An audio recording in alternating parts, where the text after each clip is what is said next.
data set. So I've shared the looking for team thread as well. And let's start with the data set analysis. So what is the data set? So this data set has been prepared by MIT. So this data set comes from MIT, and there is a lab in MIT called GOSIS. And this particular lab has been collecting data for over 1 year. And this is for so they have collected from US itself around more than 200 hospitals. The data has been collected, and they've also collected from several countries like Australia and other Asian countries as well. So this data you can find under the overview column MIT GOSIS. You can go and you can check out global open source severity. I'll paste the link to this as well, the website link. This is where you can find everything about the GOSIS initiative, why they collected, what they collected, and all the details about extra information about this GOSIS initiative. You can check out in this website here, and how they collected the data from which all countries. So India is one of the countries where the data has been collected as well. And this is where the data set is coming from. And what is the objective of the problem? So the data set has details about patient who are admitted to ICU, and 24 hours before they are admitted to ICU, there are a lot of parameters which is being captured for each and every patient. And this is being done for more than 130,000 patients. And this is being collected across various geographies and over a time span of 1 year. And this data set uh, also has, see, whenever you deal with healthcare data, so one thing which you need to really remember is dealing with healthcare data is very different from dealing with data in other domains. When you come for healthcare data, you will have to ensure the data is anonymized. There are a lot of privacy regulations and certifications which is very very important when you're dealing with healthcare data. So the first time I got to know about the healthcare data is once I was conducting a panel discussion in Bangalore, where I had invited a lot of panelists, and one of the panelists was from United Health. He's a very senior director out there, and he was the it was from him the first time I was talking. He was talking about why it is very important to anonymize data for healthcare. You cannot reveal the patient name, you cannot reveal many details about the patient. So healthcare data requires extra double extra time for data preparation, and it has to be certified by the right bodies as well. So this data is certified by Harvard Privacy Lab. So this is some additional information. You can go to the GOSIS website. You can check out all these additional information about all these organization and the data set as well. So now coming back to the objective of the problem. So what is this problem? So we have data of the patients 24 hours before they got admitted to hospital, and we are collecting around 181. 1 minute. I'll just admit these people. So they're admitted. Okay. So we are collecting around 181 features about these patients. And so there are around 181 features for every single patient. And our job is to predict whether the patient has got diabetes or not. So this is what is our job. And we have around 181 parameters. So this is the challenge. The objective is to predict whether the patient has diabetes or not. And so you have under the data set, I have multiple files. I have a training file.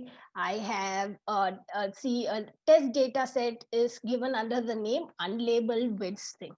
So the target variable is called diabetes mellitus, and that target variable will not be available in the second CSV file. The second CSV file is your test data. The first CSV file is your training data. And you have got sample submission file. In your submission file, how your submission should look like is given in these two files. And your final file is data dictionary. Data dictionary is nothing but you've got 181 features in this training data. It is a metadata about all these 181 features. That is your data dictionary. So the metric which I'm dealing with is AUC ROC curve. So somebody who is a very much a beginner to machine learning, I think this is a very famous metric. Most of the classification problems in Kaggle, I think, deals with AUC ROC metric.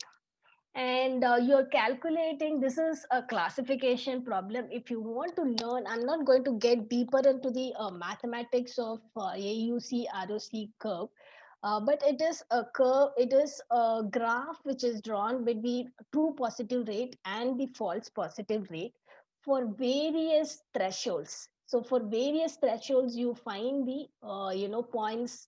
You plot a graph between true positive rate and the false positive rate. There's a lot of documentation. If you go to this evaluation criteria, under evaluation criteria, the metric which is given for this problem is given, and you also have a couple two to three cache courses, the resources to understand this metric really well.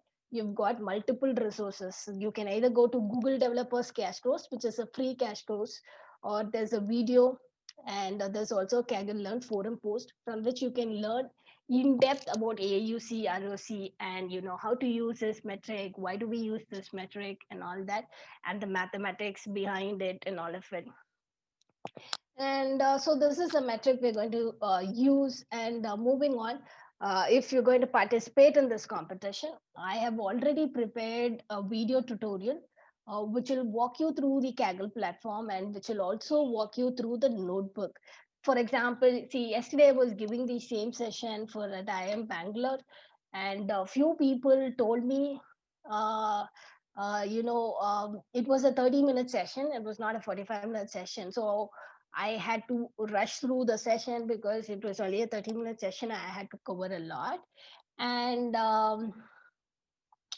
so some people felt it was very fast and all that. So if you feel something like that, then there's also a video tutorial which I have prepared, which will walk you through the notebook and the entire Kaggle platform and all of it, like the mostly the competition page, how to make a submission, how to form teams, how to connect with people, and all that I've covered in the particular thing. And don't spam the competition discussion page. There are appropriate threads which I have mentioned. So see, right now I think most of the community workshops which I give have got a greater distribution of men compared to women. So I don't know about this session. I think Saurabh will have better statistics of how many women are attending this session. But when before this coronavirus, I used to give a lot of physical workshops. I used to find the ratio of men to women, it will be like if 95 men are attending, there'll be like 5 women attending. The ratio of men to women is very, very low in most of the physical workshops. And this is particularly to encourage women to participate. So if you are a man and if you want to participate, then you may have to find a woman teammate. And if you want to do so, there is a discussion thread which is created. Use that discussion thread. Don't go and spam the discussion forum. And if you're new to machine learning and you want to team up with somebody who's also new to machine learning, there's a discussion thread which is created. Use that. And there's a lot of questions coming up with regards to data dictionary, mismatch in it, and all of it. Put it under the appropriate discussion thread. I've created a multiple discussion thread. Use the right discussion thread for your questions. And I'm going to use, so this is a beginner level workshop. So in order to, this is to promote women who has never coded before, or who's new to programming things. So I've started with AutoML visualization packages. I know in this workshop, I'll also walk you through few graphs. I mean, I may not be able to walk you through all the graphs, but I'll walk you through at least 4 to 5 graphs. And I'll also point you to another notebook where I'll walk you through a few more data analysis stuff. But before we delve into those notebooks, I'll quickly show you. First, we'll start with something which is very basic and slowly build upon about it. Now we have discussed the data and we have discussed all these things. Let's get started with the. So hope everyone is having the link to the notebook. I'm just reposting the link to the notebook Yeah, once if you again. can share, because some people have joined us now, they need the link. Yeah, thank you for Yeah. that.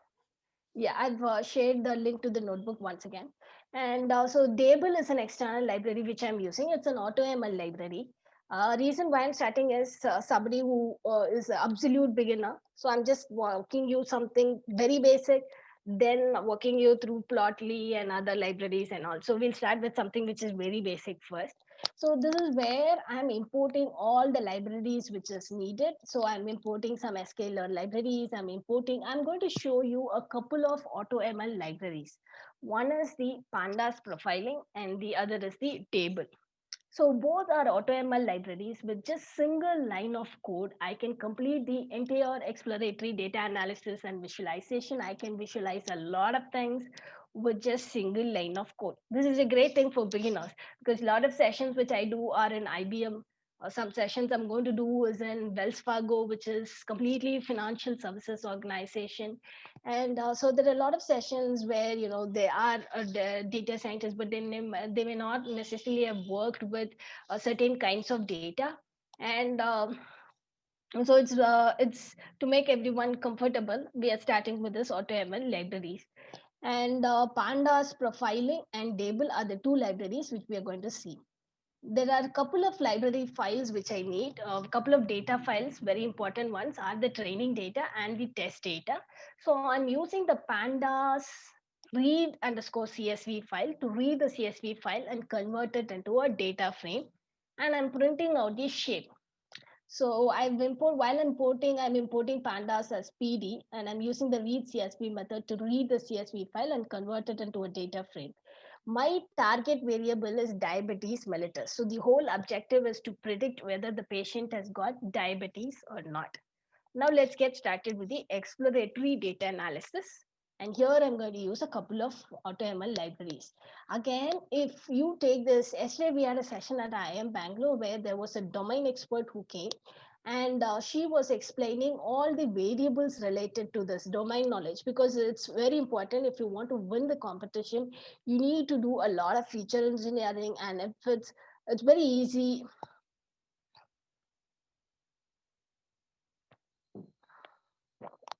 to do feature engineering if you understand the data really well.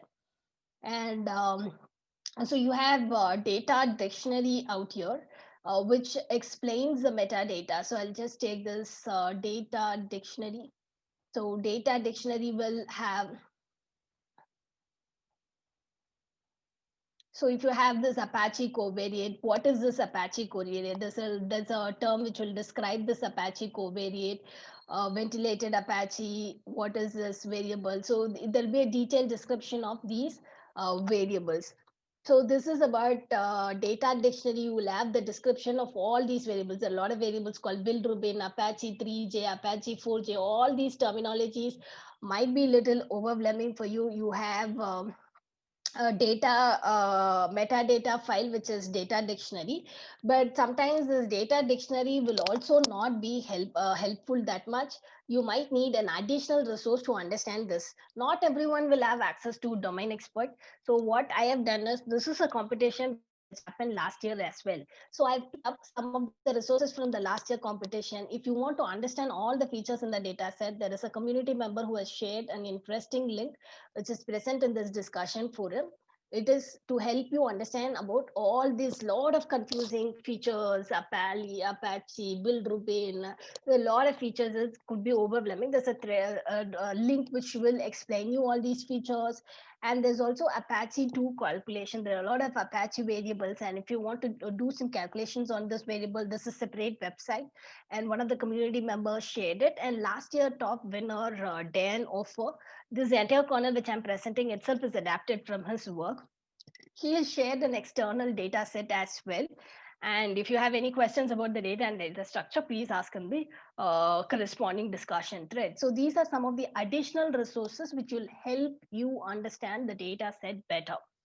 The two ways where you can understand is, you domain expert can help you, or you might have to look through these documentations to help you understand the variables better. That way you will be able to do a better feature engineering and come up with a better analysis. So these are some, and there's also a reference notebook which I'll be walking through few graphs of this notebook. This is again from the last year notebook, but she's done a great job in visualization. I may not have time to go through all the graphs, but I'll go through the initial few ones, and I'll give you the link to this particular notebook, which you can go home and you can dig through the entire notebook. And now let's get started with the Dable. So Dable has got several tools, which is to for one of the important factors when you take a data set is cleaning a data, which when especially real world data can take a lot of time. Cleaning your data and analysis, bringing it to the right format you want. And so Dable can do this cleaning for you with a single line of code, Dable.clean, pass your data frame as parameter. It will do all the cleaning for you. See, I have disable the output. So if you click on the output bar, you will be able to see the cleaned data set as well. So I've hidden the output because printing out a lot of things might make the notebook clumsy. So I've disabled the output. But whenever you need an output, click on the output and view the output. And you also can do an exploratory plotting where I'm just using one line of code. Dable.clean, I cleaned my data. Dable.plot, I'm plotting or doing all the visualizations, basic ones, which is most important, can be done. So remember, notice carefully, the first parameter is your data frame, and the second parameter is your target variable, which is diabetes mellitus. And I'm doing a visualization for it. This is the target distribution, which is 0 and 1. And so this is an imbalanced data set. You have one particular value of the target variable is high and the other value is low. And so you have some visualization of certain features, how these features, what kind of distributions they have. You also have certain other, you are having graphs which plots the categorical features versus the target variables. So I just wrote one line of code and it is giving me quite a few graphs, the most important and the vital ones. So Dable is definitely a great tool for somebody who's an absolute beginner and a non-programmer with just 2 lines of code. EDA is done. And the next we go for the second AutoML tool, which is Pandas profiling. Again, you can use a GitHub repository to go and dig through Pandas profiling even more better. I again like this tool because it's again a very simple one line of code profile report. I pass the parameter and I want the EDA of it. And then I print out the string profile. See, I get what is more important. What is more important is I want to know if I'm going to do an exploratory data analysis, what are the things which I need to know. I want to know how much percentage of null values are there, how many features are there, total number of features, how many observations are there, and are there any duplicate rows. These are most important things which I need to know, and I get it with just single line of code. I get all these values, how many features, 191 features, for total number of observations 130,000, and missing cells is 8. This many missing cells, there's quite a number of missing cells out there, and there are no duplicate values. And how many categorical values? I have 7, 15 boolean values and 159 numerical values. So there are 7 categorical values, which is very important. There's a lot of manipulations which you need to do to convert the categorical variables into numeric. And for each and every of those 181 variables, I have a nice statistics laid out here. I have mean, median, maximum value, zeros, missing, unique, and all that. So this, I also get a graph. I get this for all this 181 variables. And so this is a very, very neat EDA tool for somebody who's a non-programmer and somebody, delving into your initial stages of machine learning process with just one line of code. I have some bare minimum EDA done. And the most important things which I need to know, I already knew it. And next, I'm also going to walk you through the modeling part as well. And then I'll be delving into 3 to 4 other notebooks of other people who have done very extensive, who have not used AutoML tools and who has done an extensive EDA. I won't have enough time to go through their entire notebook. I'll show you 4 to 5 graphs and share the link of the notebook, which you can go home and dig through it. And there are 2, 3 notebooks which I'm going to share as well. Before we get into the EDA, I'll show the entire pipeline of this particular notebook. The reason why I'm showing, walking you through the pipeline, is by the end of the workshop you can also make a submission to the competition. The baseline starter notebook already gives you 83% accuracy. The total winning score is around 87 currently on the leaderboard, so you can also make a submission by the end of the session. So I'm going to use, so I've done my EDA, and so I have chosen a very simple algorithm called CatBoost. The reason why I've chosen CatBoost is a powerful algorithm. At the same time, it has less of pre-processing work, and much more of a less fussy algorithm which doesn't require much of pre-processing.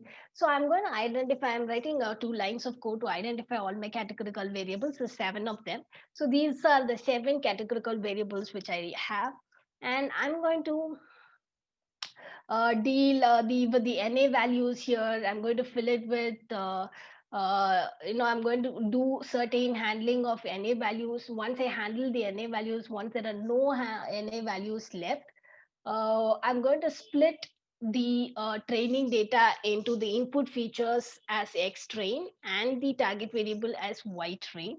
So now I have my test data divided into train X and Y.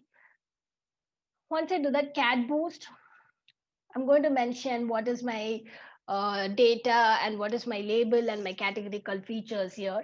Then I'm initiating a CatBoost classifier. I'm doing a fit, calling the fit method, which will train my data. And I'm already getting, printing out the best score. So this is it, the modeling done. So this is just single line of code where I'm building creating a CatBoost classifier, mentioning what is my X train label and what is my categorical variables. I don't have to do any other pre-processing. It is very simple and very powerful algorithm as well. So it's great for giving beginner level workshops. So I've chosen this, but this is just a baseline code for you to get started. If you want to learn more, you have to do a lot of hyperparameters. This might take around 1 hour to run, and so I've just commented it out where you can experiment, where you can also use GPU to bring down the time, and you can experiment a lot with it. There are a lot of feature engineering which you can do, which I've shared a thread which contains all the solutions to 2020 winners thing. And there's also awesome gradient boosting research papers by Philip Olet, which I have shared a link to his discussion thread. And there are also research papers related to diabetes prediction, which you can find. Your third place solution is something which is already given last year, third place solution. And finally, to create a submission file, that was out of the 4 files, there was a one particular file which tells you how you need to submit. So you can just do a predict, and you'll get the probabilities and you'll convert it into a CSV file, and that's it. So you will have, your output will be a CSV file which you need to go and submit it uh, to the competition. This is a walkthrough of the solution for this particular competition. So what you need to do is, if you go down, I'm clicking on my output, and here you're submitting. So you click on your submit, and you can just go click on submit. You can submit your to the competition. So this is how you make a submission. You can do that. So this is a walkthrough or basic beginner level walkthrough of a starter notebook. So I'm also going to, there are a few notebooks which I really liked in this particular workshop. One is by I.M. Leone. So this is a neatly done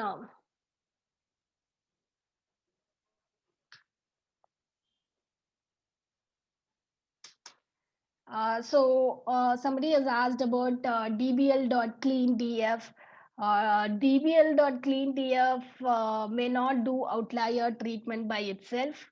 It may do some basic imputation of null values. I think in Neha's question, it might do a basic imputation of null values. But for this particular competition to do, you can't always depend on the basic imputation of null values. You need to go for sophisticated classifiers which will impute the null values.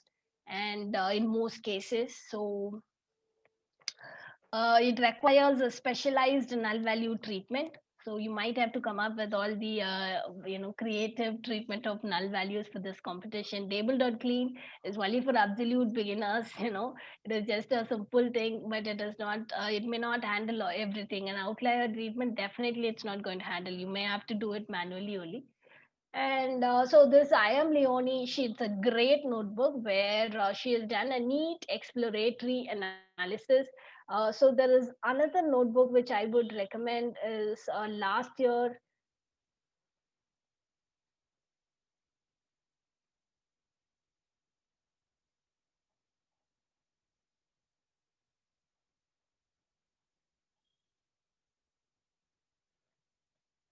So this is the second notebook which I would recommend. She has done a great visualization of graphs. So let's start with I am Leonie. I'm not going to do a complete walkthrough of it. I will, walk through a few.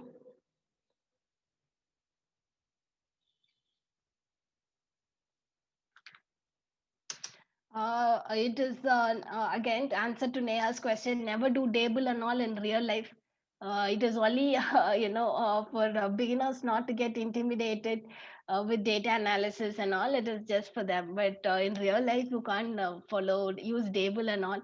Maybe you want to do some quick prototyping and quickly look at get the important insights very quickly in 2-3 minutes. Maybe a table can help you with that, but you might have to analyze the data, take each and every feature, do an extensive data analysis. In real life it's always recommended you have to do it manually only. This is just for beginners not to feel overwhelmed, some easy package, that's it. And so you will have to do handling of missing values, feature engineering. I am Leonie has done an extensive kernel here. I'm sharing this link to this kernel. I cannot walk through all the you can also use R for EDA, and you can also use Pratyush has asked a question. You can also use R for EDA. In fact, R will give you a very beautiful graphs. What all functions are there in table clean other than null value imputations? So I haven't used table much. So it is just I chose this package because it is beginner friendly. But if you want to know more on table, I have provided the link also in the notebook where you can go up.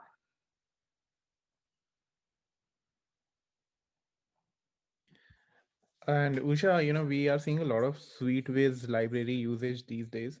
Have you used this library? Do you have any opinion on that? Sweeters again, it gives you AutoVis. There's a library which I know the person who has actually prepared the AutoVis library and all.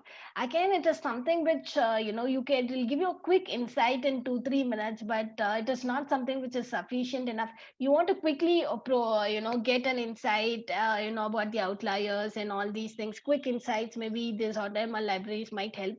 But you are if you are participating in a competition or giving a solution to client and all, you might have to do it manually. You might have to manually sit with every variable, analyze it thoroughly. That's the best way to go according to me.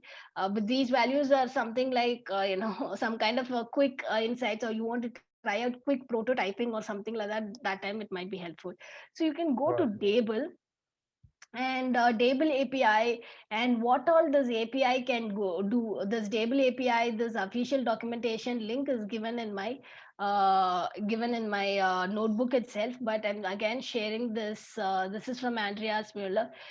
This library again, I'm sharing it here, where you can all what all this library can do is given here. Somebody asked whether it can do only null imputation and all. What all this library can do is given in this particular thing. Full API, high level API. Go check out all this both, and you will get what all this, and some examples are also here. So let's get started with I am Leonie's notebook. So what I am Leonie has done is the way you should do. So if you see her, the way her notebook is organized is she has done a data way overview, data cleaning, handling missing values, feature engineering, exploratory data analysis. So dealing with imbalanced data, she has done it a very detailed way. This is how you should analyze the notebook. I'll just walk you through few aspects of her notebook, and there's another notebook which I'll again walk you through a few aspects of the notebook. So she has taken certain features. She has explained a lot about these kind of features and all. And so again, data wave overview and all we have already covered. The important libraries which you require, you're importing it, and this is just doing a head so that you see the first few rows. Head is a function which will let you see the first few rows in your data. So she is just printing out the first one. This data notebook, I think I've shared the link. So this is the first few rows of the data. Also, it contains 181 features. Every patient has 181 features. And the first analysis which she is doing, I like the choice of color she has used and everything. So she first thing which you will analyze is your target variable in order to understand if your data is balanced or imbalanced. So she is plotting a graph between the patients who have no diabetes and the patients who have diabetes. Again, the graph is very good for the choice of colors. And the second thing is, most of the time in your graphs, I notice a lot of graphs where it is 0 and 1. So you don't know whether what 0 stands for. 0 stands for diabetes or no diabetes, you have no idea. But in this graph, it's clearly she has mentioned no diabetes is high. So there are a lot of patient records without diabetes, and there are very few patient records who has diabetes. And so this is a small graph which she has plotted. And so this is very good. The first analysis which you should start with any problem is analyzing the distribution of your target variable, which she has done. That will give you a fair amount of idea if you're dealing with an image problem. If it's going to be an imbalanced data set, you might want to try certain image augmentation techniques. And if you're dealing with tabular data, maybe while you're doing cross validations and stuff, maybe you can try out stratified cross validations, and you can modify certain techniques and feature engineering if it's going to be an imbalanced data set. And so it's always good to start with the target variable distribution which she has done. And the second thing is, see, the encounter ID, the hospital ID. So she has done a neat exploratory data analysis. Encounter ID, hospital ID, ICU ID, all these numbers do not have any value. So if you go take a university student, the university student might have an employee ID. So if I'm trying to predict certain health feature about the student, does the employee ID even have any relevance? These ID values, identify values does not have any relevance whether the patient is having diabetes or not. These are just bunch of irrelevant numbers. So identify, are there any ID columns in your thing, and drop off those columns because they will not contribute to the target value prediction. So she has identified there are three ID columns here: encounter ID, hospital ID, ICU ID, drop. And she has dropped those columns. And the whole feature set, you can you if you look at the data set, you will have lot of values which is starting with H1, and there are a lot of values which are starting with D1. So there are a lot of variables. There are 181 variables, right? In H1 there are several variables which start. What these H1 values mean, what these D1 values mean, you can find them in the data dictionary. And so she is initial phases of an analysis. She is starting what all variables she can drop. She has identified these ID columns and she has dropped it. And the next analysis which she has done is she has taken the vitals, which is one of the major variable series out there, and she is finding the number of missing values. There's a function usna.sum which will give you the total number of missing values. So if you take H1 minim, H1 max, D1 min, and D1 max, these are nothing but if you go to your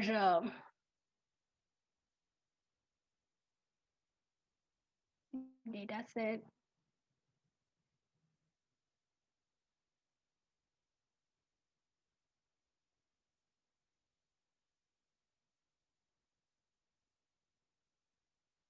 Okay, where is my data set? This is my training data set. And these are the 181 columns. So there are a lot of variables which have this H1 and a lot of variables which have this D1. See D1 MBP max, D1 MBP min. So D1 MBP invasive, D1 MBP max.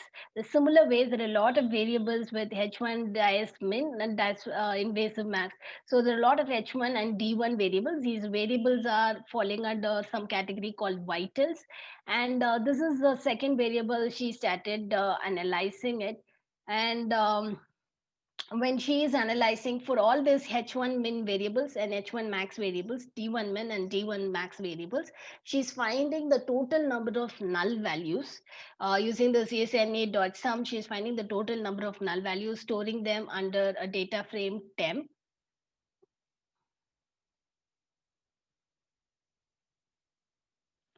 And there's one person who's in the waiting room. And so you are storing it in the data frame temp. And now I'm going to, she's plotting a graph of all these variables, H1 and min1, D1 variable. She's plotting a graph of their minimum missing values. So if you see this graph, H1 is in the light blue and D1 is in the dark blue. If you see, it is very clearly evident H1, all the H1 fields have the highest number of missing values. See, if a particular feature is having more number of missing values, there is no point in having that feature if it's having more than 80% of the missing values. 80% of the feature column values are missing, then there's no point in adding that feature to the set of input features. It's not going to contribute to the predictive power, so it's better to remove that feature. So that's what she has done. She has drawn a graph which is she has plotted the total number of missing values in the H1 and D1 variables. So the light blue here, she has a legend where the light blue is H1 and the dark one is D1. And she's clearly identified there's a lot of missing values in H1 and she has dropped the H1. This is how, so the way she has done the analysis is how you should actually do an analysis for your real world case study or any problem solving in competitive data science and all that. AutoML packages is only for the absolute beginners getting started and things like that. And so she has identified that H1 is having, and she has dropped the H1 columns. In addition to the H1 columns, there is like two variables like invasive, evasive, which are also not which has also got high number of missing values. So she is dropping those values as well. Now, after dropping all those values, what is remaining left, she has summarized there. So out of the 181 features, she has dropped all the H1 values and she has already dropped the invasive, evasive values. After dropping all these values, there are 103 feature columns there and you have one target variable. And now how much percentage of missing values is there? Now you have 18 percentage of columns have got no, only 18 percentage of column has got zero missing values. And there are three features. See, when you take diabetes, weight is a very important feature. So people always used to say weight is highly correlated with the probability of having diabetes, but that's not true. There's a lot of research saying people who are underweight are also diabetic. So weight, and with using these variables weight, you also will be computing certain equations like you will calculate BMI from weight, but weight itself has got a lot of missing values. So this is one of the most important feature. And she's also observed age only has missing value. The age in the test data doesn't have any missing value. Only the trained data is have. So these are the observations after dropping those columns, and those observations are plotted into a neat graph.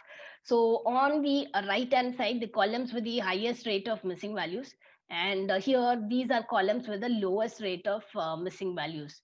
And so this is a graph which for the missing values. So handling missing values is going to be the first important problem for you, and when you want to start analyzing your data. And so you need extensive amount of time to be invested to analyze if you are going to drop a feature just because there's a lot of missing values. What is it going to cost you? And these are some of the analysis where you combine your domain expertise, And can you come up with different, maybe can you build a predictive classifier to impute these missing values? A lot of things which you need to analyze, but the first thing, it's good to analyze what are the missing values, how you can do an imputation for them. And there's also a column called readmission status. The only value the readmission status has got is 0. So so if all the values of this particular feature is 0, that doesn't contribute to the modeling, doesn't contribute to the predictive better. So it's better to, for every patient this value is 0, then it's of no use. So she has dropped this feature, readmission status. And age cannot be 0 for anybody. There are a lot of people who have age 0. We are particularly analyzing patients who are 16 years above. So age cannot be 0. For all the patients whose age is 0, she has dropped them. And she's kept only the patients who have more than 16 years of age. And she has started analyzing missing values for the vital columns. And the one more thing, if you see, there are certain columns which means the same thing. So she has done an analysis, D1 underscore max and D1, see it as D1 max, D1 min. These variables have a higher correlation with something called glucose Apache, glucose min. See, these kind of analysis you will be able to come up with only if you start. You need to spend a considerable amount of time trying to understand the data dictionary in the first place. So she has spent a lot of time understanding what these variables mean. So the way she has written it, she has quoted what this glucose Apache variable means, and she has also quoted what these two variables means, and she's trying to infer that these two means the same thing. So why don't we merge them? So these kind of analysis, if you want to come, you need to spend a considerable amount of time taking each and every variable, going through the values and reading the data dictionary. So there's a lot of time you need to spend if you want to come up with such analysis. And so here she is basically merging those two features. And then she is just the distribution. So height and weight of a person could contribute a lot to the prediction of diabetes patients. So she's just seeing the distribution of height and weight among the male and the female. And this is the code for it. And there's a lot of feature engineering down beneath it, which she has done: exploratory data analysis, feature engineering. And there's also a lot of techniques which she has dealt with: imbalanced data, resampling, methods, and dealing with imbalance. A lot of things. This EDA is something which I would recommend going home and taking a lot of time. See, I can tell, this feature means seen, so she dropped this, but it may not be the right way to do. I've just started you with the EDA part of this notebook, but you need to spend, at least you should go home after this. I mean, after this session, you might have to take the data dictionary, sit with the data dictionary, try to understand all these variables and start analyzing your own, and then go back and forth this notebook and start analyzing all of it. So then it will make more sense to you. And so this is one notebook which I really quite liked a lot. There's another notebook which I also liked, is from last year 2020. Usha, we have a question like how to select existing features for creating new features. I think that is going to be from your domain knowledge only. So, especially for healthcare and all, you'll have to sit with a domain expert. Even the last year winner, what they have mentioned in the discussion forum is they had a last year winner had a resident doctor in their team, and she is from Harvard Medical School. And she helped them create a lot of features with her domain knowledge. To create new features from the data set and all, you need to understand. See, without any domain knowledge, can we simply go merge features like as we like, or apply some formulas? That will not work out. Imagine this is a problem which is predicting, especially in hospitality, predicting a patient survival and all these things. You do some wrong predictions, it messes up with the life of a patient. So you'll have to be extremely cautious when you prepare new features in a healthcare data set. Domain expert is must, especially when a healthcare domain. If it's going to be a different domain, see, there are a lot of things like energy predictions. This what to say, predicting the how much electricity will be consumed and all that. Those are things where I would say, there are different ways, you can come, whether, you can see whether a certain feature can be derived, new feature can be derived from certain. I mean, again, in any of the domain, if you want to derive a new feature from two, three features, then you need to understand the domain really well. And you need to understand the features and how it contributes to it. So domain knowledge is very, very important. And especially for this particular competition, understand the features well. If you're creating new features, don't end up doing some creating some magical features out of the blue, which doesn't make sense. That will result in bad model, which might cost the life of a human being. So you'll have to be extremely cautious when you're dealing with healthcare data set. And so this is another notebook which I quite like. This is again a visualization. So we saw quite good analysis from IM Leone. So this person, she has done nice graphs. She has also done modeling and visualization as well. But I'll cover few of what she has done, and I shared the link to the notebook, which you can go later check that out. And she has used Plotly, which is a great tool for interactive visualization. There are a lot of other interactive visualization tools which give you a good interface for visualization. So she has taken the CSV file, converted into a data frame and all. Again, the first thing she's starting with is distribution of male and female patients. And so she is done. The way Plotly is very good is, she is comparing the age of a patient with the hospital death, and she is also taking the age variable versus number of deaths on that age. If the person, how many people in 40s are dying, and top she has built a box plot for the gender as well. The blue is the male, and the orange is the female. So the way I think Plotly gives you a nice features and methods which help you do this all in a very single line of code.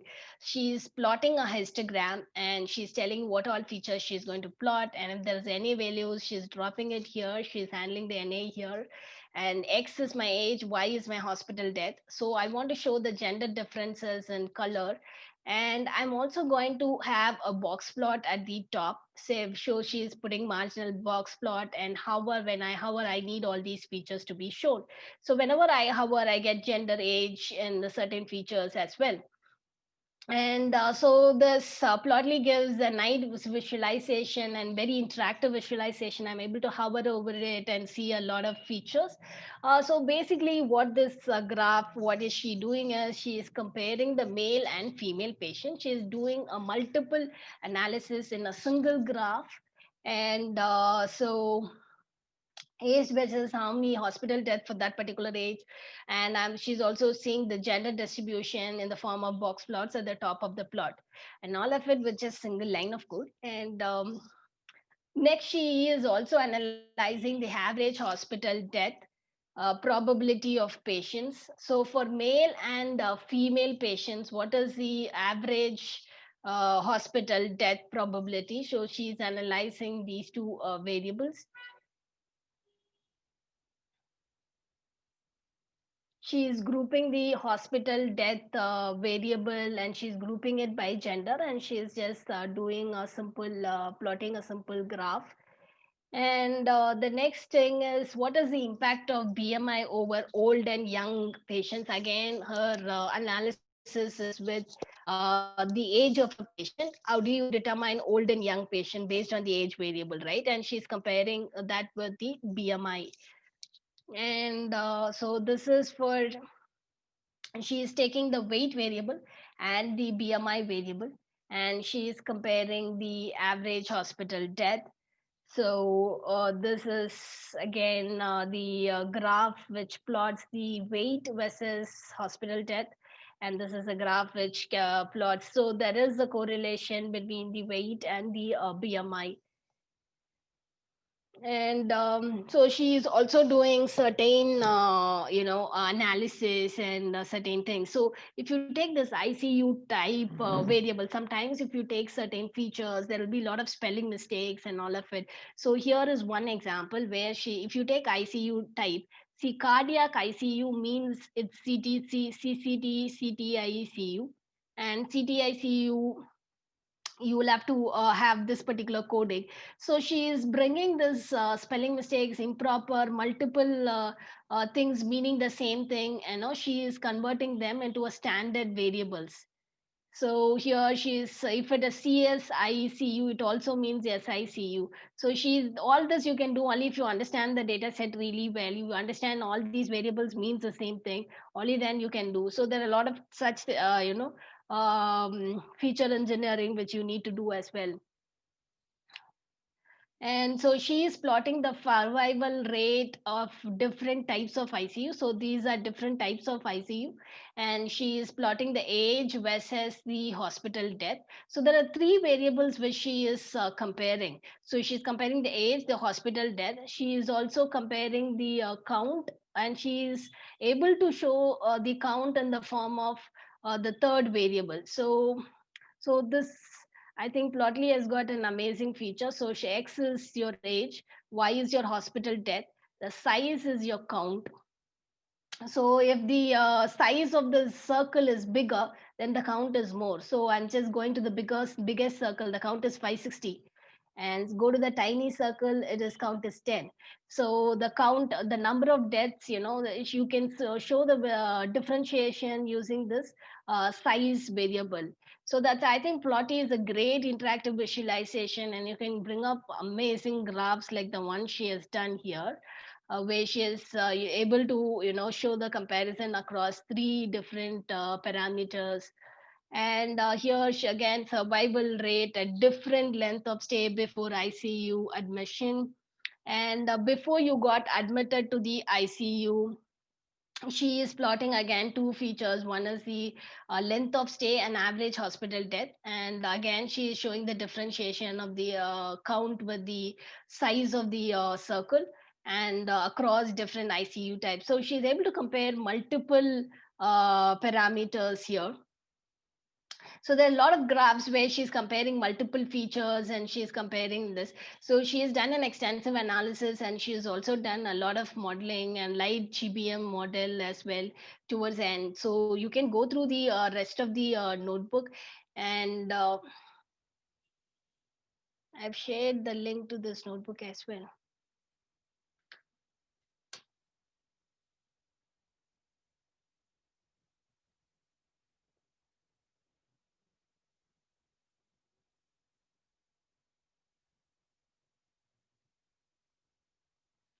Okay, there is a question actually. If we have some features, it means we are having some more information, and the more information we are having, the better we can work. But in most cases, we need to remove some features in order to achieve the better accuracy. Is there any way to can convert those removed features? See, there is most of these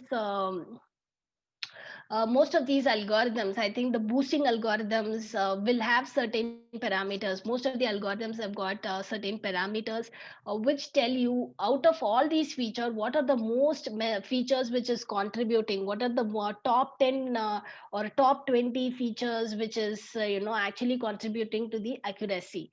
So there are, most of the boosting mechanisms has got, boosting algorithms has got that parameter which has got the best features or the top features, to find the best features which is actually contributing to your target variable prediction. So you can get it from that parameter, and you can actually find out the most important feature importance. There is a way to find out the feature importance. I can also show you a sample notebook. Wait, let me find a sample notebook which tells you which features are important again.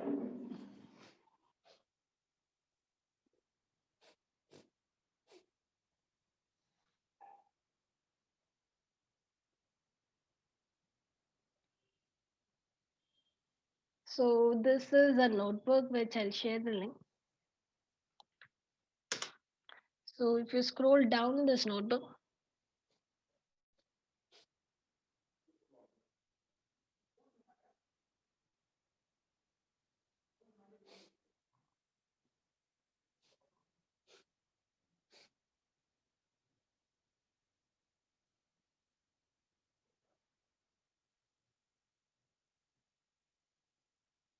Feature importances. So to find the feature importance, he has done a certain bit of things. So model.get feature importance. So cat boost has got this feature, get feature importance. It will give you which feature is very, very important. It is giving you a point based system of the most important features. So you can actually filter out the most important features like this. And if you just want to have the top 40 important features, you can actually figure it out. Most are not just cat boost, most of the boosting algorithms out there have got these parameter for you. You'll have to go to the documentation about some sample notebooks. If you take, you'll be able to find out what for different algorithms will have it same thing, they'll have it under different name. That's it. So most of the algorithms will have the feature importance thing for you to tell you what are your most important features, which is actually contributing to your prediction.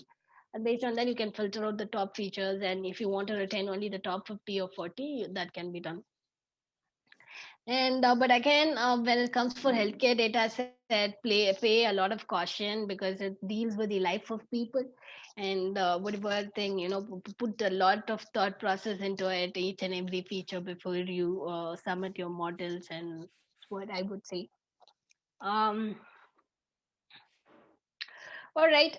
We've come to the end of the session. If there are any questions, or if there are any general questions on your career, or any other questions or not, we have talked about also, you can just start asking your questions.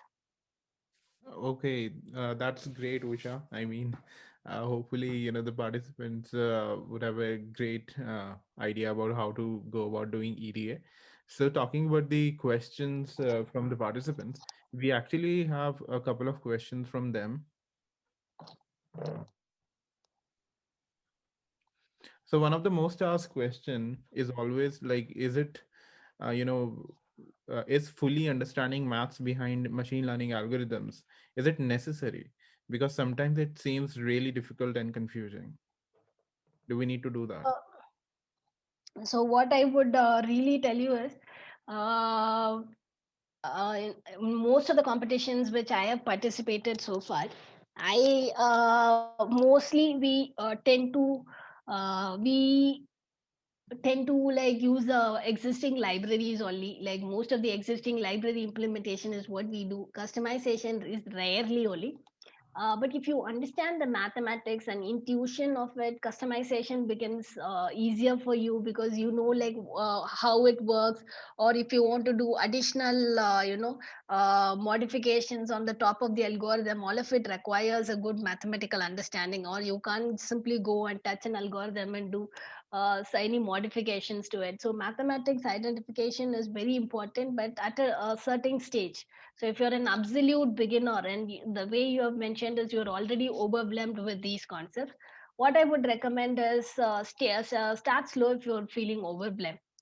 So initially, without mathematics understanding also, you can get started with some basic benchmark data sets, start analyzing and start doing your analysis. And once you're very comfortable with doing analysis in the benchmark data sets, solving basic problems using the existing APIs and all that, then you can actually go back to the mathematics. And you can start revisiting mathematics. And revisiting mathematics also, you should it all lies in choosing the right course and choosing the right videos. So I came across this StatQuest. I think everyone knows StatQuest. So StatQuest has got a lot of problems, where a lot of mathematical concepts, where he uses visualization to teach it really nicely. And what some simpler videos like this StatQuest, there's and the blue brown blue one brown blue three or something, blue brown or something video Three series, brown, one where blue. yeah. So the author again, why I would recommend, he's not teaching you enough Yeah. mathematics, but what he does is he takes a mathematical concept, every bit of the mathematical concept, he's showing a visualization. So particularly, you've clearly mentioned it's overwhelming for you. So start with something basic first. Without any mathematical understanding, start analyzing benchmark data set. You would feel like 20 to 30% confident. After that, start this visualization type of video tutorials. You will feel some more 40 to 60 percentage. Then again, go on big certain data sets. Now you'll feel more confident. And the Andrew NG part, where he does the extensive mathematics and all, keep it as a start watching that course after you feel comfortable with mathematics, or after you have done some end-to-end pipelines and all using the existing packages. Then you go revisit the course and you do it. And Andrew NC is not the there are other courses in Coursera as well. There is advanced machine learning specialization. There are a lot of other authors out there who have done mathematics for data science. There is mathematics from data science from Trinity College. So there are a lot of mathematics for data science from Trinity College. Is very very simple, and take these simple courses first, so that you it will help you understand the nuances when they teach the mathematics behind the algorithms better. I think Trinity College, London, has got 3 course specialization on linear algebra, on calculus, and they have also got one more thing. And then there is a statistics course from University of, is it Copenhagen? University of Amsterdam has got a statistic course, which is very very good. He teaches using a lot of visualizations, a lot of graphs and all that. So you can, I would recommend these courses, so that you will not feel overwhelmed at this point. Then go and watch the Andrew Ng course. He teaches extensive mathematics behind every algorithm, so keep that as the final part. Try exploring all these simpler materials, which will make every material will make you more confident. And then finally, when you are like 80-90% confident, then watch that Andrew Ng material. So it depends on how you choose the materials, what kind of materials, how you plan your journey. That is what makes a difference, whether it's going to cost extremely overwhelming, and how much you dump. A lot of people think they want to learn everything in 2 days. That's not how human brain works. You Yeah, need that to read it over a period of time. So that's also one of the reason which is causing you a lot of overwhelming and all that. And different people have different pace of learning. Sometimes we tend to compare it with our peers who might have caught up a concept very fast. And that might also cause stress for us. Don't compare yourself with, even I have the bad habit of comparing myself with other people and feeling stressed. So as humans, we all are going through that. So being cautious of it will can help us to less focus on comparing others, and instead focus on how we can improve ourselves as well. These are some of the things which can cause stress as well. Yeah. okay, great. If you have some question, just post it in the chat. We will take it one by one. So another question is that this is from Ananyaja, and and they are asking that what should I try first, transfer learning or parameter tuning?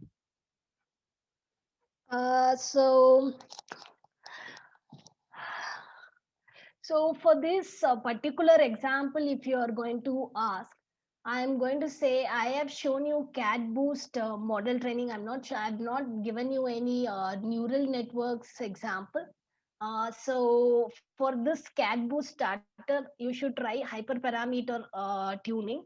And if you're going to try out any machine learning model, then you should do hyperparameter tuning. I mean, most of the boosting algorithms and coming from scikit-learn or other famous packages will have a lot of parameters which you need to tune. So for this particular starter, you need to do hyperparameter tuning.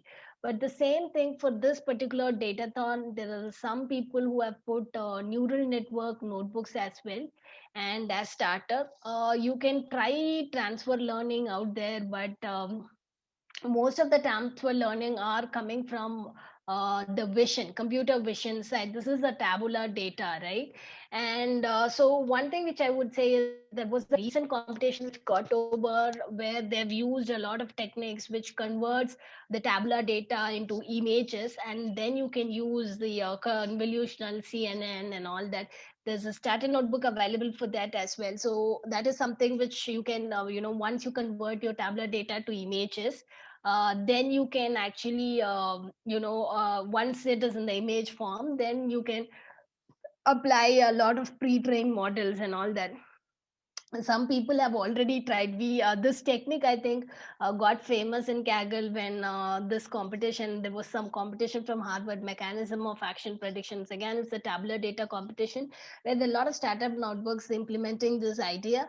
And maybe you can go check out that competition. That's where transfer learning and all will come in the neural network side, and where you can do a lot of transfer learning, and you can do an experimentation when you're going on the NN way.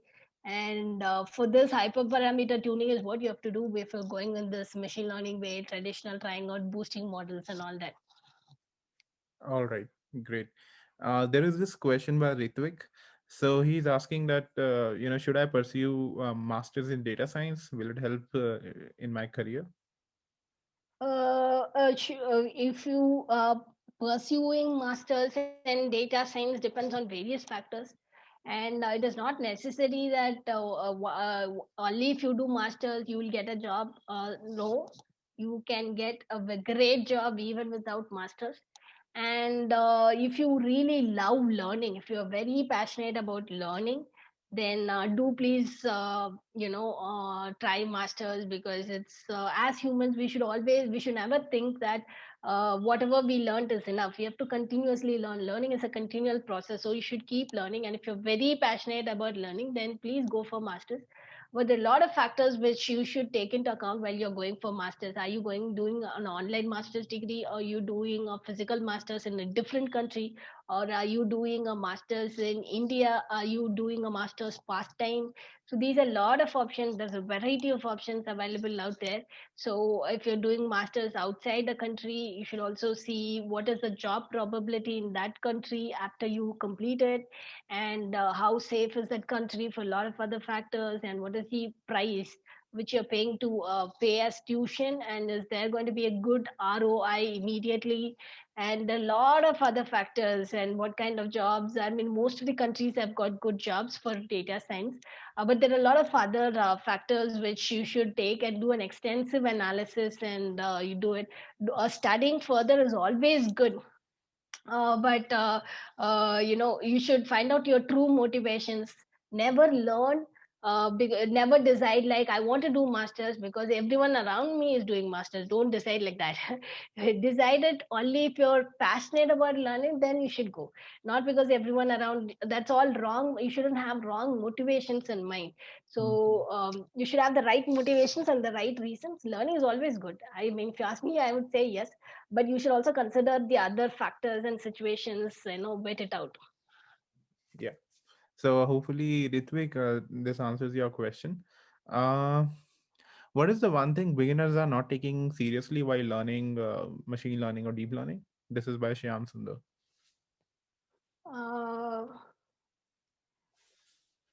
I would say my experience of dealing with beginners are very good. I mean, the candidates whom I have seen so far, they're very brilliant. If you see Kaggle itself, there are a lot of second year guys or second year students who are winning gold medals, silver medals in Kaggle competition from India. And so I think the beginners are already doing an excellent job. So one thing which I would tell you is this particular notebook is also written by a beginner guy. So he has written for this workshop. He wants to contribute to the community. He has written this particular notebook. Go check out. He is a beginner. He is an engineering student. He has written a notebook. Maybe you can go follow him. He's doing a great job in Kaggle. And he is for the competition Jane Street market prediction. He has done a neat EDA. And all his notebooks, I've checked out all his work. He's also participating in this Kaggle competition. He is in the silver medal zone right now. He is still an engineering student. And Lord is one example which I'm pointing out, but there are a lot of such students out there who are doing great job and are from India. I don't think I've seen any problems with them. But what you need to be very cautious about is do projects. When you keep learning courses and not having enough projects, if you're not able to apply the theoretical knowledge which you learn in courses into a practical application, the course certificates may not be of any value. Like, are you able to implement it into a real time application? The first thing the employers or even internships, first thing they notice is how many projects do you have. The first thing most of the companies ask, can you share your GitHub profile? This is something standard. Whether they actually look through your GitHub profile is different thing. The first thing which comes out of their mouth is, can you share your GitHub profile? So it's very important that why psychologically they want you to be very good in implementation. So coding, so you should be a very good coder. For data science, coding is very, very important. Strengthen your coding skills. Competitive coding platforms, go enter into it, sharpen your coding skills as much as possible. Coding is very, very important. And although there are APIs and all that, there are a lot of times where you need to write the code from the scratch for a lot of things when you're into an internship and into a job position. So improve your coding skills, and from courses, whatever knowledge you learn, are you able to implement it to projects? Find some projects. If you're not able to get any internship, if you're not able to find any projects, the India has a lot of societal problems. There are a lot of problems to solve within India. So recently I was a judge in several hackathons. There were multiple students who were solving a lot of interesting problems. One particular student group in Mysore, they built an AI/ML system to clean the dirt in the lake. Mm-hmm. So there are interesting projects. If you're not getting internships and if you're not able to find projects online, go look around the society. There are so many problems where you can use AI/ML. Find out some social theme and solve that problem. That will give you even more credibility to your profile, because no one else would have done that. That will make you stand out unique, and you'll also receive a lot of fame for it. Projects is very, very important. And so public speaking. So there are a lot of things you can improve and stand out from the crowd. Hmm. So I can give you an example from, so we are running Docship. So the one thing that we see the beginners are not doing correctly, as Usha mentioned, is not showing what you have done. So just put everything that you have done online, maybe on GitHub or maybe in your resume. So they will definitely, we as a company, we ask for your project straight away. So try to be more, show more of what you have done. That is one thing that you're not doing correctly. Yeah, exactly. I would totally agree to it. Yeah. The next question is that when do we say the EDA operation has been performed successfully? So what is the criteria? There is no such EDA will never be, you can never say your EDA is complete. It's an analysis. So how long you want to do an extensive analysis or you want to do a short analysis, depends on you. Some people, they take each and every feature, do an extensive analysis. Some people use the traditional feature analysis techniques, they'll have standard 10 templates where they just try out that only. So it depends from person to person. So EDA is a process. It has a name for a process, and where people analyze the data using graphs and using a lot of standard techniques. And so there is nothing like, if you take a machine learning algorithm, you're training a model using a scikit-learn. One of the boosting algorithms could be anything like random forest or something like that. You start a fit model, and then the model trains. So it takes 3 to 5 minutes to train, and then you evaluate, you start getting your metrics and all that. So it's not something which has a start and an end. It's not like model training which has a start and an end. You're calling certain methods which does it. So EDA is a process. So that's a process which requires a lot of intuition, experimentation. So there's no start and end to it. So it is depending on the person how extensive or how small you want to keep your analysis on. So this is my answer. So yeah. Sure. Yeah, that's a great answer. There is one question from, I don't know if it's a real name, but Devil D, and he is asking that Python is quite slow. Will Python be replaced by another language like Julia? Yeah, I mean, nice name for the profile thing. So even then, I mean, this reminds me, people have funny names, and Kaggle also. Like they have Zoo.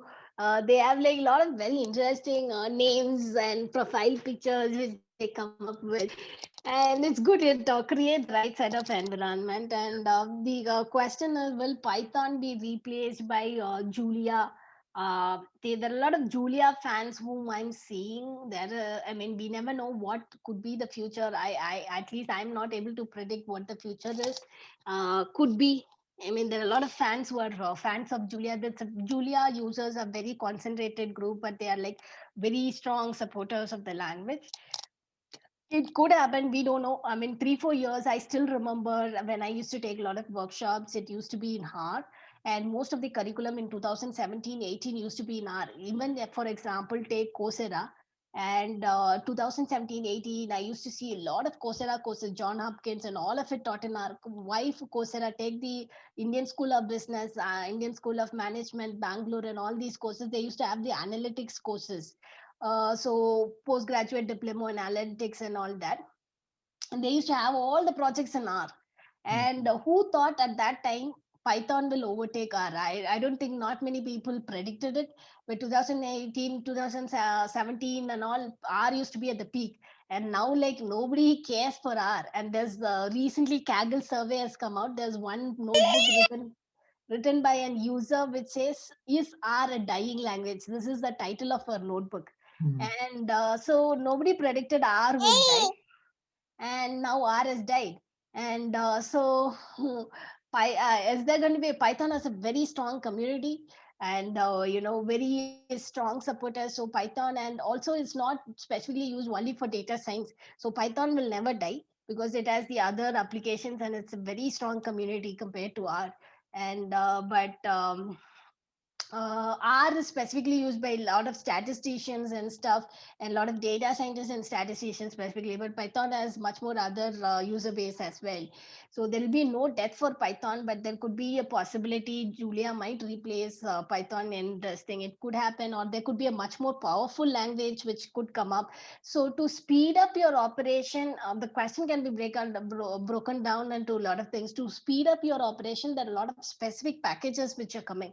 So if you take a data loading, if the data is huge, then there's a lot of packages like data table. There are a lot of packages which are coming up which can speed up your data loading process. And there are a lot of so even Nvidia has got a lot of CUDA frames and all that. The manipulation using these frames can be like 150x faster compared to your normal pandas data frame processing. So there are a lot of other techniques which are available to speed up your operations even using Python. And but this is a future as I'm very uncertain. Maybe other people might have a better predictions. Sure. Maybe I can add to that. So, I don't know if you guys have heard about Cython, Cython. So basically, you can convert your Python code to C-like code, and it is actually quite fast. But in when we talk about inference, inferring machine learning models, when you actually run them, and the speed, as Usha mentioned, depends largely on the hardware that you're running, because the code is directly loaded on the GPU's memory most of the time. So the inference is quite fast, but for the other use cases, you can look on Cython. I'll just mention the name here. Okay. So the next question is, how do I become an AI researcher? So to become an AI researcher, if you're an engineering student, I would recommend applying for research internships in academia, and even in companies with research lab. Google has got a lot of research programs. So this year for the undergraduates, they recently had a summer school where they were recruiting graduates in final year, and they also recruited graduates who recently passed out. And Google summer school got released, and that's a great camp because the kind of speakers, you can go look up the website, the kind of speakers who were doing that boot camp was amazing. The best researchers, best minds. And Microsoft has got something like even if you finish bachelor's, there is something called pre-doctoral program or pre-master, something like that. Before, see, now if you finish bachelor's, you can do a direct PhD. So after your bachelor's also you can go take such programs offered by Microsoft. Also has some programs. I think the applications were up like 2 3 months back. I'm not sure like it's still open or not, but you'll have to watch out for deadlines. Your academia and all these research internships, you'll have to watch out for deadlines, and you have to be prepared, looking out all the time for deadlines. And so they had a program where they'll take you before your doctoral PhD, and they'll give you a 2 year thing. So you'll work with them after your bachelor's, bachelor's for 2 years, where you will get nicely paid. It's a research work and all that, and then you will, after the completion of 2 years, you go for a PhD in a different educational institution. And there are a lot of such programs available out there. IISc is in Bangalore itself, and you have got a lot of research internships now and then opening up frequently. And a lot of educational institutions will have a lot of innovative professors working on a particular domain area. You can start mailing those professors requesting if you can contribute to their research work. That's how you can start building a good research portfolio. Being part of as a collaborator when you're starting up, it's good, instead of starting up from the scratch in from your first project, that can be very overwhelming. Instead, you can be a small collaborator, a small part in a bigger research project. Slowly start like that. After working with a group of researchers over a period of time, you will start some coming up with something out of your own as well. So it's going to be a journey. So start applying for research internships in whatever forum and chance. A lot of students whom I see are applying for research internships in the outside India, a lot of universities outside India, and they're able to get it as well. So these are some of the avenues where you can apply for research internships. And the other way is reading a lot of research papers for machine learning, data science, and especially solving problems. You can go and dig through a day in the life of a data scientist. You can watch such videos in YouTube. Most of the data scientists, at least 70% of the to 80% of the data scientists, will read. Their daily work involves reading a lot of research papers. So most of the times you end up reading a lot of, this is not just for researchers. Normal data scientists who are not researchers also should read a lot of research papers. So if you're in your university, this is a time where you have a lot of time. You start reading, at least a week you should read a couple of research papers or something like that. And sometimes the research, when you start reading a research paper, it's always, knowledge shouldn't be just theoretical. Most of the research papers also come with an implementation. Sometimes it's implemented in PyTorch or something. Why don't you take that PyTorch implementation, try to do a TensorFlow implementation of that?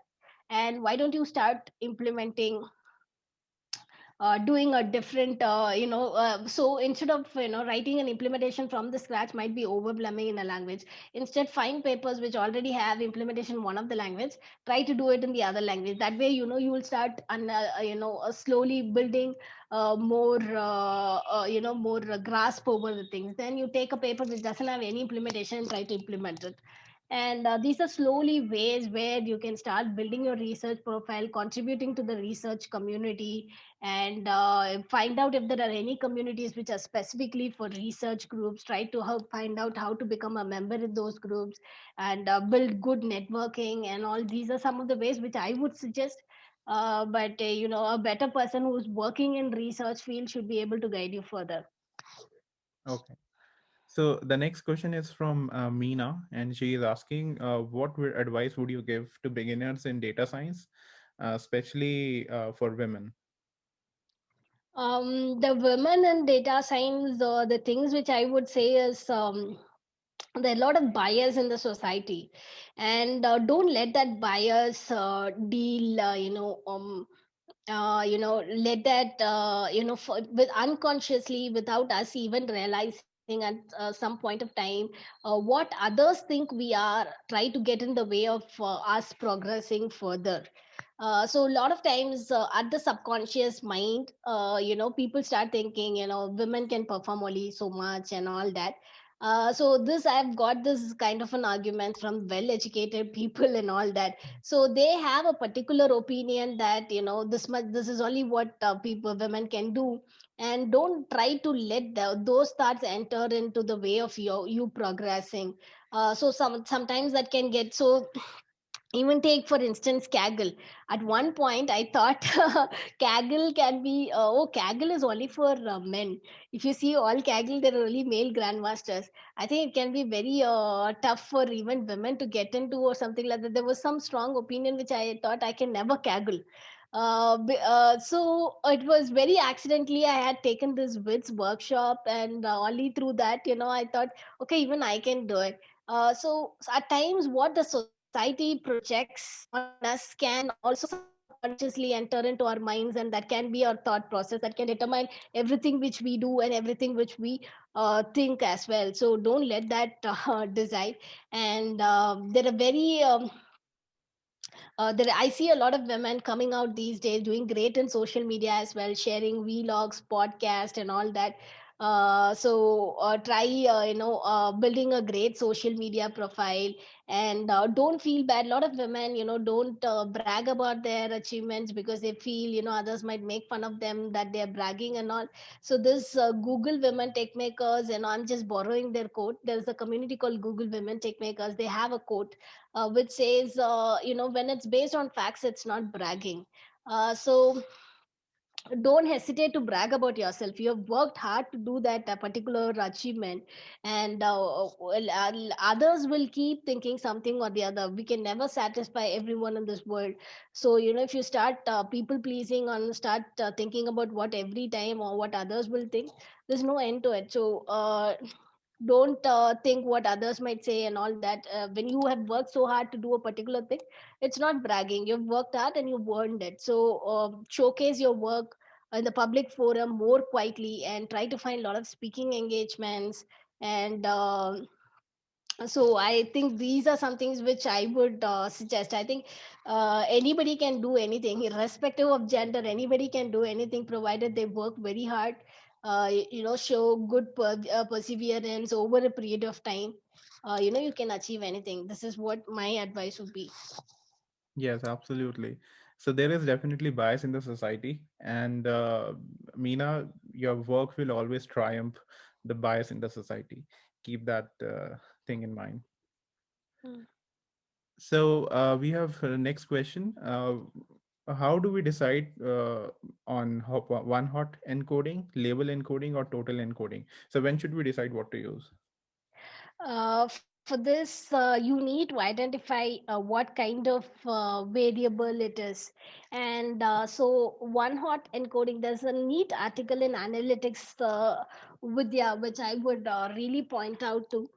For this encoding techniques, where they have really explained it well, when you should use which type of encoding. And one hot encoding is not recommended if you're going to deal with multiple variables. See, if you're having a particular feature and that has got 10 different values, if you're going to build a one hot encoder, then that's going to be a very sparse feature set you're building. And so one hot encoding may not be recommended in those case. Maybe you should try binning those values, or you should try other mechanisms as well. So each and every of these encoding techniques, you should use it at they are has some advantages, they have some disadvantages based on the specific use cases. I will find this Analytics India magazine, Analytics Vidya, yeah, the different types of feature encoding techniques for categorical variable encoding. Not this one.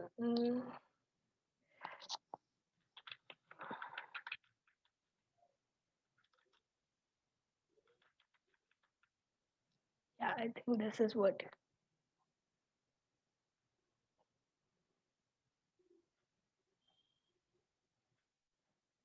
Not this one.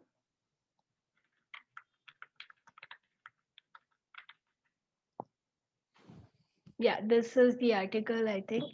And this is one of the great articles which I came across for different types of encoding. There are around 8 encoding techniques which they have compared, and which type of encoding. See, you can't. It is a case by case thing. So if you're going to do, you're dealing with an ordinal variable, then certain kinds of encoding is good. If you're dealing with a certain kinds of variable, certain kinds of encoding is good. So they have discussed 8 encoding techniques, and which under which situation which encoding techniques is good. This is a very with neat diagrams and everything. This is a detailed article. So this is the link which I would share. So go through this link, and you will get a very good idea of this categorical encoding. Categorical encoding is very, very crucial in your machine learning pipeline. So you need to invest a lot of time into it, understanding, taking each and every. There are 7 variables in the use case which I said. So you need to pay a lot of attention and invest a lot of time into doing appropriate encoding for each of this feature. So it's a feature by feature, case by case. You'll have to analyze and then choose the encoding technique. So this article will help you. So it's a very exhaustive one.